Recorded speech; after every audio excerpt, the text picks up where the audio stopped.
Everybody, welcome to the June 12th, 2025 meeting of the Bismarck Parking Authority.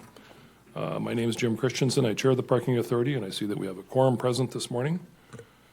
And with that, we will move on to the agenda, which starts with approval of the minutes of the May 8th meeting. Any changes, questions, comments? Is there a motion to approve? I'll make that motion. Is there a second? Second. All in favor say aye. Aye. Motion carries. Thank you. We'll move on to the regular agenda, beginning with the financial statements, which you have in your packets. Jeremy is out of town today, but we're well represented by his staff. If there's anything unusual or extraordinary you want to point out, Dennis? Or Mr. President, we have no unusual expenses to report. We have the net income is on track for budget, and our reserve balance is $3,170,455.63. Okay, thank you for that. Questions? Anybody have questions of staff or management, I should say? If not, we would entertain a motion to approve the financials for May. I'll move to approve. And is there a second for that motion? I'll second. Any further discussion? Hearing none, call the roll, please. Sue? John? Yes. Josh? Yes. Todd? Yes. Jim? Yes, that motion carries. Item 3 on the agenda are parkade repairs project and RSI change order. And I think we have a representative from CW Structural here, Derek. I guess everybody got an email from Jeremy earlier this week or late last week with a kind of a surprise change order that we were not expecting. And I think we invited Derek here to explain to us. I guess the background is typically our consultants, we rely on our consultants to advise us about the contracts. And of course, in the instance of repairing a ramp, we need to have it open, especially the parkade ramp, which only has one way in and out. It needs to be open during business hours. And we learned that the low bidder did not include that in their bid. So I guess with that, we'd asked Derek to come and maybe explain to us how that happened. Yeah. Good morning, everybody. So basically what happened, or the explanation is, when Walker's drawings, when we put out the drawings for bid, the working hours were explained to be basically 8 to 5, like daytime hours. But then from there, and trying to get all the contractors to bid apples to apples, because it's difficult to know how they would want to work or how they would phase things, and how the parking authority might want to manage the ramp during construction. So they basically bid working hours, daytime hours, and if they need to coordinate any off hours or weekend hours, night hours with the owner, they can do that. And that's basically what this change order is entailing. Is we walked the site during the pre-construction meeting, talked mainly about the as was mentioned, the entrance to the ramp. It's very difficult to do work on the entrance without having to close down the entire ramp. So we discussed how they could phase that, and they would likely have to do some weekend hours, or maybe, I don't know if they were planning night hours, mainly off hours and weekend to do that work to minimize disruption to the ramp. So essentially what can be compared is the time it would take for them to either shut the ramp down during the day, and that would have an expense to the owner, versus their change order that they submitted for doing work on the weekend, if that makes any sense. Questions of Derek from CW Structural? Anyone have questions? Historically, when we've done, which we do on a regular basis, repairs on the parkade, has it always been handled that way? Do the contractors not normally include or be instructed to include provisions for closing or for working late hours or working in the night? Or well, in the past, we have done some night work, and there are pros and cons to doing that. Disruptions and things to neighbors. We haven't really dictated too much about how they do it or when they do it. We have done some night work, in particular on the lower level when it would disrupt the clinic. In this case, we felt it wasn't necessary because we're up at a higher level. We're not really disrupting tenants and there's no safety concerns or anything like that. So it was left more for the contractor to decide how they thought they could best handle it. You know, there's different materials they can use to repair at different times. They all have their different methods that they think they might be able to achieve the end goal. And one of the questions I was asked, Derek, was, were all of the contractors aware of this in the bid? I mean, Yes. it was a level playing field. Yep, as there's a far level as- playing field in the general notes about the working hours, and if they wanted to deviate with that, they'd have to coordinate that.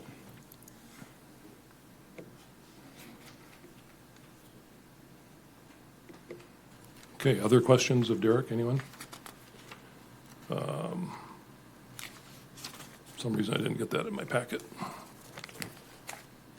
So, we are being asked today to approve a change order in the gross amount of, I have it here. Dennis, do you have that? It looks, $55,800. There it is in the email, sorry. Change order. The good news is, we're still, if you're gonna call it good news, we're still $50,000 or $60,000 below the next highest bid. So we're not going over, but it was a bit of a surprise. So that would be our action today would be to approve the change order for RSI, Restoration Systems, Inc. What are your wishes? Mr. Chairman, Derek, so we're saying is the other bidders had all this contemplated in their bid? That I'm not clear about. I'd have to discuss that with Jeremy, if they did or not. Yeah, I'm not clear on what they assumed for work or work hours. But per the construction documents, they should have assumed daytime working hours as well, is what I would say. So trying to keep it a level playing field, you wouldn't want to just go out on your own and assume that you have to do all these night hours. And that's kind of the difference. You're trying to get apples to apples on the bids. But yeah, Jeremy would have to verify that. Jeremy's in Boston. Yeah. Go ahead, Todd. So is there anything legally,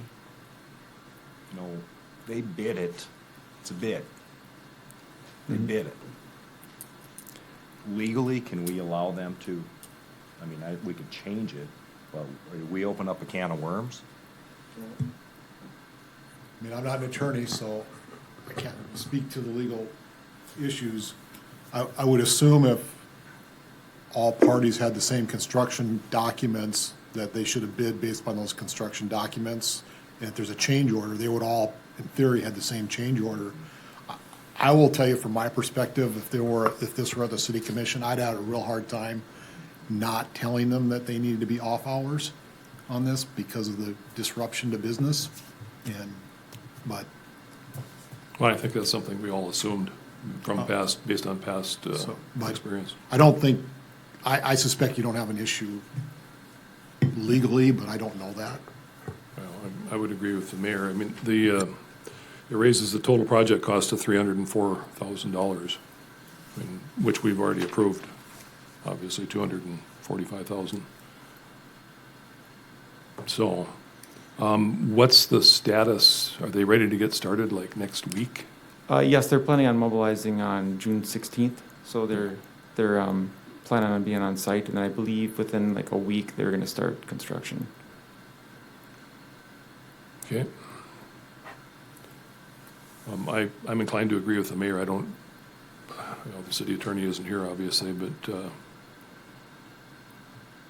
we previously approved the contract, not knowing that it didn't include overtime or extra costs for, weekends and nights and less disruption to the levels, so.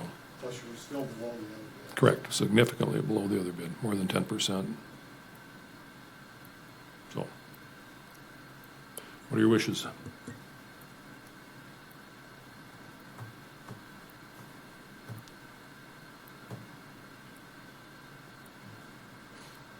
Don't all talk at once, so. I'll move to approve the change order as presented. Josh moves to approve it. Is there a second? Yeah, I'll second it. Seconded by John. Any further discussion?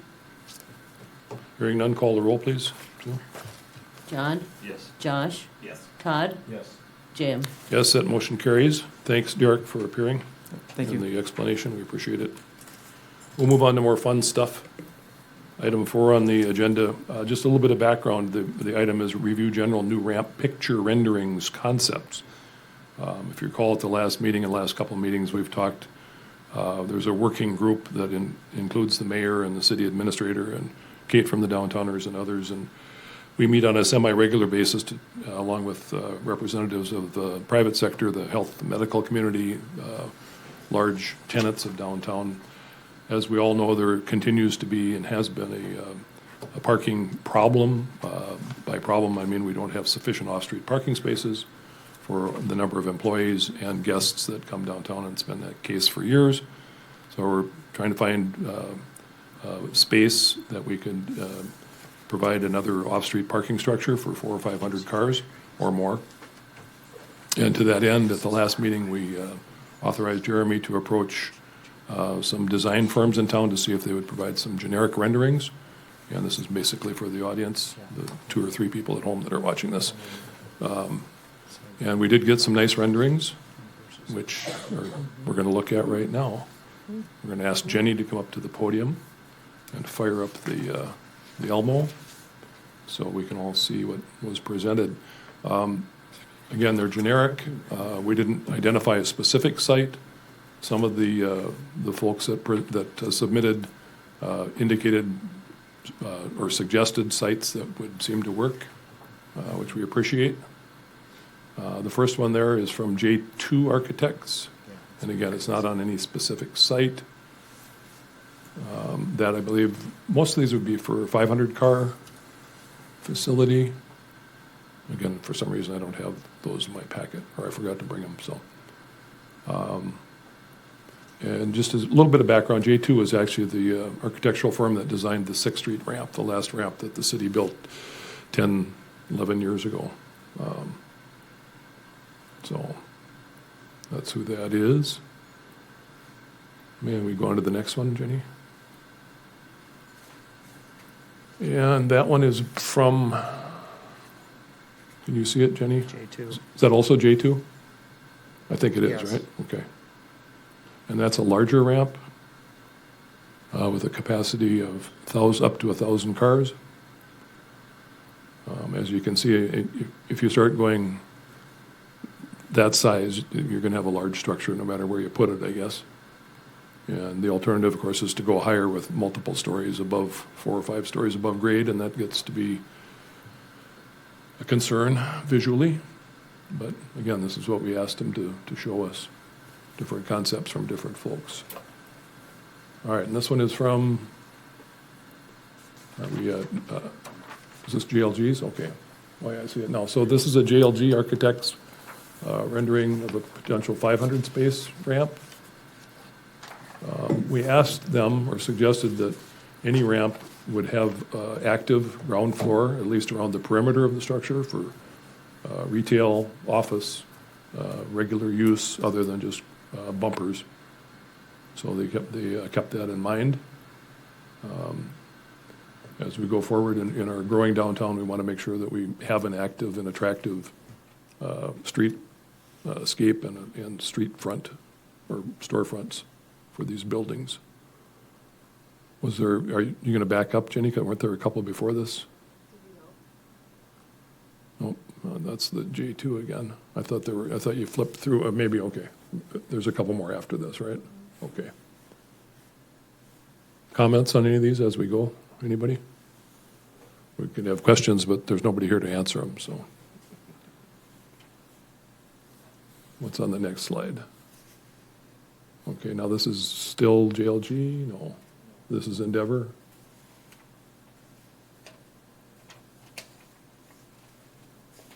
Okay, so this is a 1,000-car ramp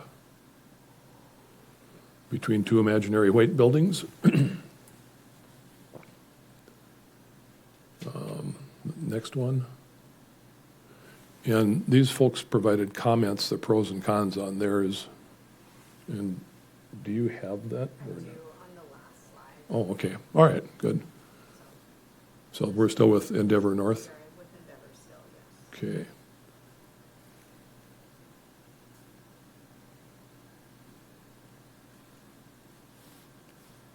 All conceptual, but, okay, here we go. Endeavor did provide an aerial view of blocks downtown and where these potential ramps could be located with their comments or suggestions or pluses and minuses of each one. And starting with that one, help me out here, where are we?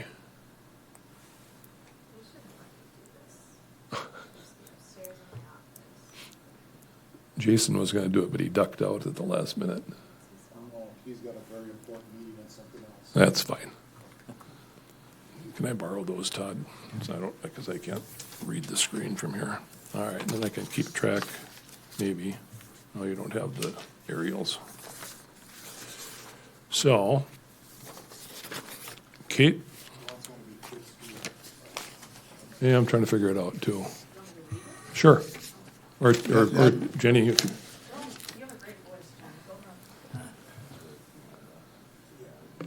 Come on, Thank Jenny, you. you're skilled at this. Mr. Chairman, members, this one is scenario 1A. It's in the southwest quadrant of the intersection of Avenue A and Fifth Street.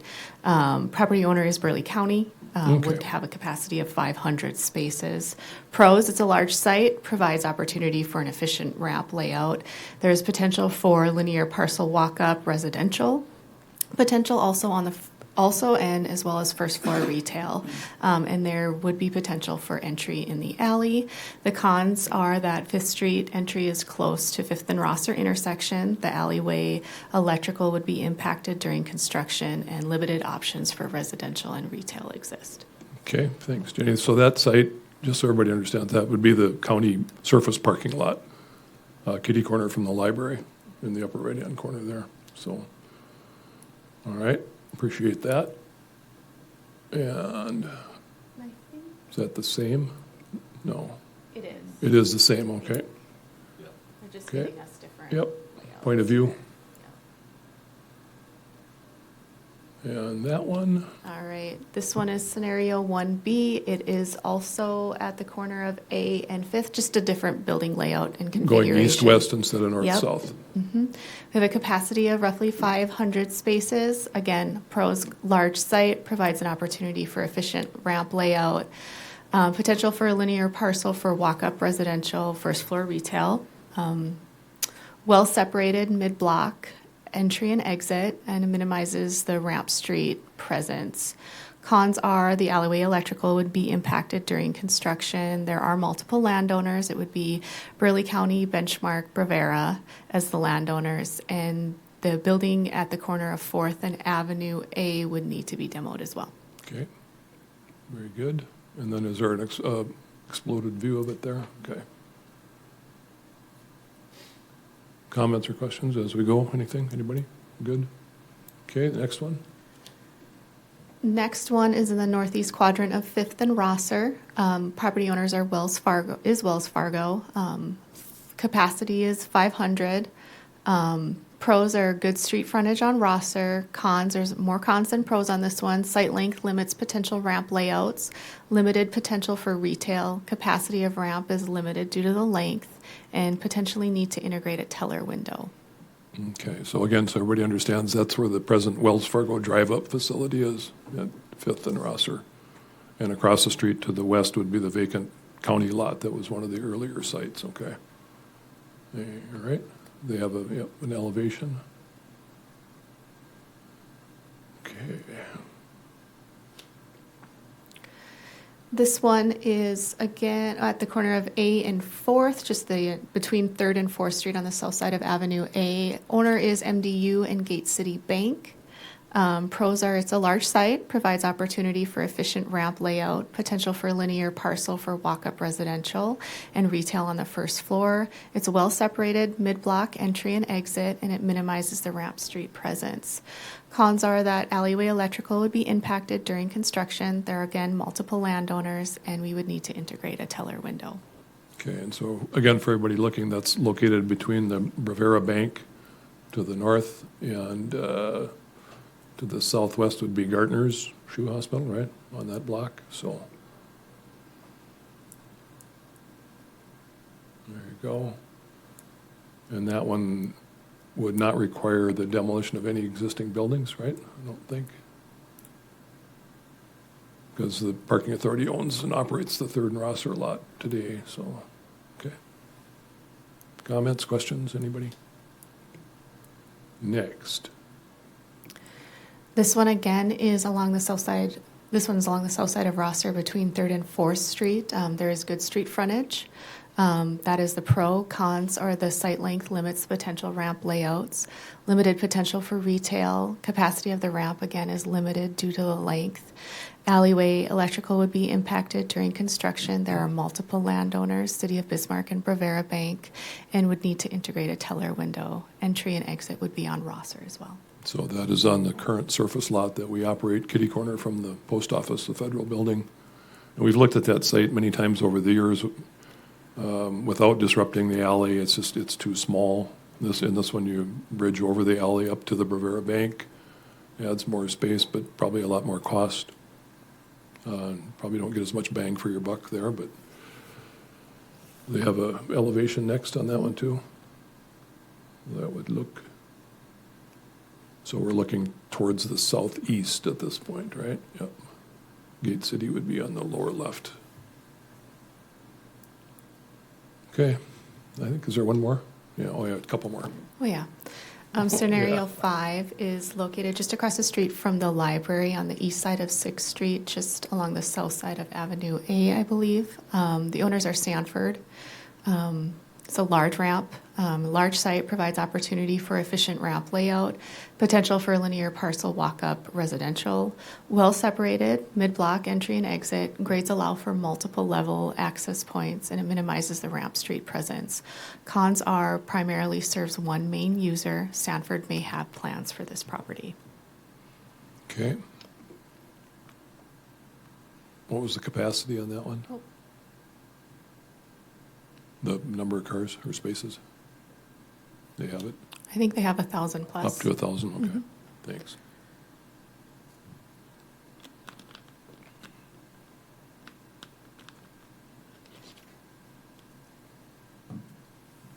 Loverly. Scenario 6 is along the east side of 7th Street, north of Rosser Avenue. The property owners are Sanford again. This pro is it's a large site, provides an opportunity for that efficient ramp layout. Potential for development on the south side. Grades allow for multiple level access points. Cons, again, primarily serves one main user. Sanford may have plans for this property, and it would have a Rosser entry and exit. So this would be on the same block as the cancer center, so everybody knows. Okay.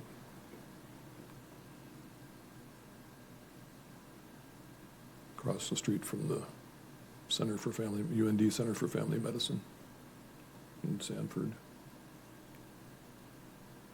Okay, I think there's one more, two more. Sure, this is an alternative to this site, relatively in the same location, just a different configuration. Again, the property owner is Sanford. Pros would be a large site, provides opportunity for that efficient ramp layout. Potential for development on the south side of the property, may serve St. Alexis and Essentia. Cons are Sanford is the property owner, and they may have additional plans or other plans for this property. Okay.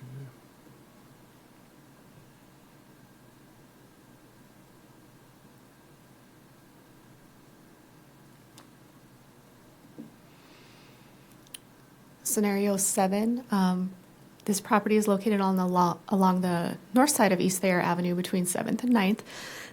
Excuse me. So St. Mary's is to the south, and St. Mary's Grade School is also to the south. St. Alexis to the east, and Sanford to the west. Property owner is St. Alexis and Sanford. It's a large site, provides an opportunity for efficient ramp layout, potential for development on the east or west sides of the building, central medical location. It has easy access from 7th and 9th, potentials for skyway to connect both medical centers, and could free up land being used for parking for development. Cons are there are multiple property owners. This one is similar to the concept B rendering. Okay. That would be a possible bridge between the two large hospitals, a concept that's been kicked around since 2006, 2010. There were plans drawn for a 1,000-car ramp in that location.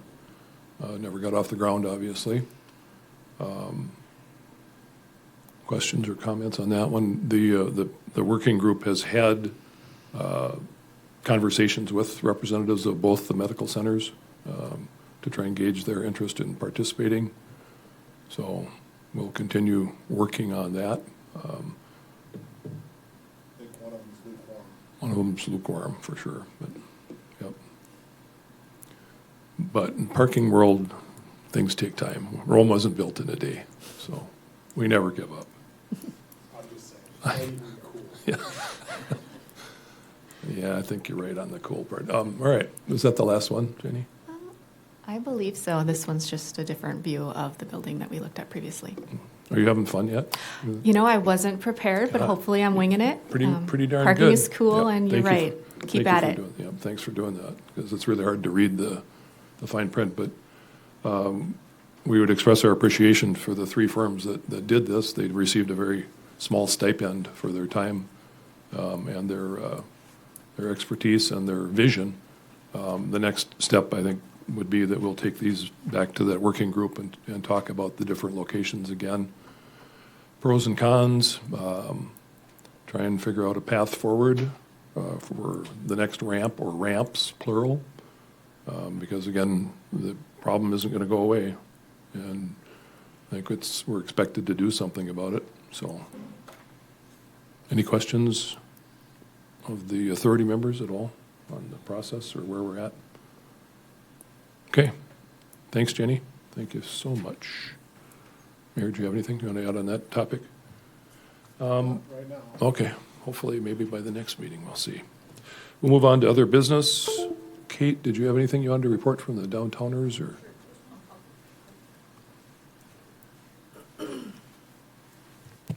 Chair Christensen, authority members, just wanted to add, I think we're meeting, what day is it, Thursday? Tomorrow, I think, and to kind of go over some of this as well. It was interesting to see the the different locations. Obviously, we don't have site control over most of those, or the city doesn't, but it's interesting to see kind of how they fit into those locations. But there's probably one location that's kind of standing above the others, but we'll keep rolling there. I did want to mention that we had a good meeting with folks at the Depot Events. They're going to try and do some, at least once a month, if not more, events there. Johnny Holmes is going to be there for the McQuaid anniversary, so I expect there'll be some folks parking down there for McQuaid's as things progress there. So And it's 2 weekends from now, right? it's like the 26th. Yeah, weekend I wanna after say. next. Yeah. It's always the end Yeah. of June, yeah, okay. So that's good. I think you're going to see more people. The third main ramp is probably the most accessible one to that location. And then, we've got Street Fair again, September 12th and 13th, I believe. And Jeremy's been nice enough to kind of work with us on the valet parking for the Sanford Clinic on Broadway. So we'll probably work with him on that, but nothing else too crazy. I'll see some of you folks tomorrow. Just want to say thanks to Jim and the mayor and Jeremy and everyone for continuing to have those conversations about the ramp, and I think we're kind of in constant communication about what's going on and what we can do there. So thank you guys so much. Any questions of Kate? Thank you. Thank you. And I would also reiterate thanks to J2, JLG, and Endeavor North Architects for the time and effort that they all put into that, helping us visualize how this could or could not work. So it's very nice. They're good public citizens. So they're all citizens too. Other business for the good of the order? Anybody have anything today? If not, and if there's no objection, we stand adjourned until July 10th. Thanks, everybody.